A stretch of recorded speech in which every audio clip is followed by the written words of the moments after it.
बिहार चुनाव से पहले प्रशांत किशोर जाएंगे जेल। बुरे तरीके से फंस गए हैं प्रशांत किशोर और अब प्रशांत किशोर को लेकर के इस वक्त की ये बड़ी खबर सामने आ रही है, जहां पर जनसुराज के सूत्रधार प्रशांत किशोर ने आचार संहिता का उल्लंघन किया है और उनके ऊपर केस भी दर्ज कर लिया गया है। तो ये हम आपको बड़ी खबर बता रहे हैं, जहां पर जनसुराज के सूत्रधार को लेकर के बातें चलने लगी हैं कि क्या प्रशांत किशोर अब जेल जाएंगे। जनसुराज के सूत्रधार अभी हाल ही में अपने लिस्ट को उन्होंने जारी भी किया बिहार चुनाव को लेकर के, लेकिन ऐसे में कल वो राघोपुर पहुंचे थे, जहां पर बहुत ज्यादा संख्या में लोगों का जुटान भी हुआ था और उसी को लेकर के प्रशांत किशोर जो है उनके खिलाफ आचार संहिता उल्लंघन का जो मामला है वो भी दर्ज किया गया। अब ऐसे में हम आपको बताएं तो प्रशांत किशोर ही नहीं, उनके अलावा कई अन्य नेता थे जिनके खिलाफ केस जो है वो भी दर्ज किया गया। अब ऐसे में प्रशांत किशोर कल राघोपुर पहुंचते हैं, जो कि तेजस्वी यादव का विधानसभा क्षेत्र है। तेजस्वी एक लंबे समय से वहां से जीतते आ रहे हैं। अब ऐसे में तेजस्वी के गढ़ में जब प्रशांत किशोर पहुंचे तब बहुत ज्यादा भीड़ उमड़ गई, लेकिन मामला ये नहीं है कि भीड़ काफी ज्यादा थी। मामला ये है कि जब प्रशांत किशोर राघोपुर पहुंचे तब सैकड़ों से ज्यादा की संख्या में जो गाड़ी थी वो ले गए थे और आचार संहिता के हिसाब से आप ज्यादा गाड़ियों का इस्तेमाल नहीं कर सकते हैं। एक आंकड़े हैं, उसी के अनुसार आप गाड़ी जो है वो ले जा सकते हैं। लेकिन प्रशांत किशोर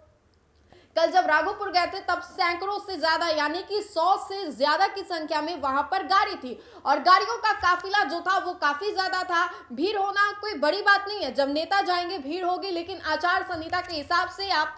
एक निर्धारित हिसाब के गाड़ियों को ले जा सकते हैं। इससे ज्यादा अगर गाड़ी वहां पे हुई तब आपके खिलाफ केस दर्ज होगा, जैसे कि आपने कई नेताओं के बारे में भी सुना होगा। इसके अलावा अगर आप लोगों के बीच में नोट बांटते हैं या फिर किसी नेता को लेकर के भड़काऊ भाषण देते हैं, बहुत सारी बातें हैं जो कि एक दीवार के अंदर आती है, अगर आप उसको क्रॉस करेंगे तो आपके खिलाफ भी केस दर्ज हो जाएगा। आचार संहिता देखिए अब से 4-5 दिन पहले ही लागू हुआ था, जब डेट आ गए थे बिहार चुनाव को लेकर के 6 और 11 नवंबर को चुनाव होने वाला था, लेकिन अब आचार संहिता किस वजह से लागू हुआ है ये भी हमने आपको बताया। लेकिन प्रशांत किशोर के ऊपर आचार संहिता उल्लंघन को लेकर के केस दर्ज हो गया है। बहुत सारे जो चैनल्स है वो चला रहे हैं कि केस दर्ज हो गया है, केस दर्ज हो गया है, लेकिन सच्चाई क्या है, किस मामले को लेकर के केस दर्ज हो रहा है ये भी हमने आपको बताया कि प्रशांत किशोर ने सैकड़ों से ज्यादा की संख्या में गाड़ियों का इस्तेमाल किया, जो कि साफ तौर पे आचार संहिता उल्लंघन का ये मामला जो है उनके खिलाफ दर्ज किया गया है। बहुत ज्यादा संख्या में जो गाड़ी थी वो इस्तेमाल की गई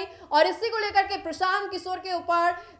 जो आचार संहिता उल्लंघन है उसका मामला दर्ज कराया गया और प्रशांत किशोर को लेकर के अटकलबाजियां काफी तेज हैं कि क्या बिहार चुनाव से पहले प्रशांत किशोर जो है वो बुरे तरीके से फंस जाएंगे। एक और जहां प्रशांत किशोर ने लिस्ट जारी करके सबसे पहले बाजी मार ली, एनडीए हो महागठबंधन हो, सबसे पहले प्रशांत किशोर ने लिस्ट जारी कर दी, बता दिया कि हम है प्रशांत किशोर। और ऐसे में अब प्रशांत किशोर कल जब राघोपुर पहुंचे तब बहुत ज्यादा संख्या में भीड़ थी और प्रशांत किशोर को लेकर के बातें भी चली कि वहां से उन्होंने लालू यादव के बारे में क्या कुछ नहीं कहा, तेज प्रताप के बारे में कहा, तेजस्वी के बारे में कहा और एनडीए के कई भ्रष्ट नेताओं के भी बारे में कहा। लेकिन अब इन सभी चीजों के बाद ये बड़ी खबर सामने आ रही है, जहां पर प्रशांत किशोर के खिलाफ आचार संहिता उल्लंघन का जो केस है वो दर्ज किया गया है। सैकड़ों से ज्यादा की संख्या में उन्होंने गाड़ियों का इस्तेमाल किया और इसी को लेकर के उनके खिलाफ ये जो केस है वो दर्ज किया गया है। तो फिलहाल के लिए इतना ही, बहुत बहुत शुक्रिया।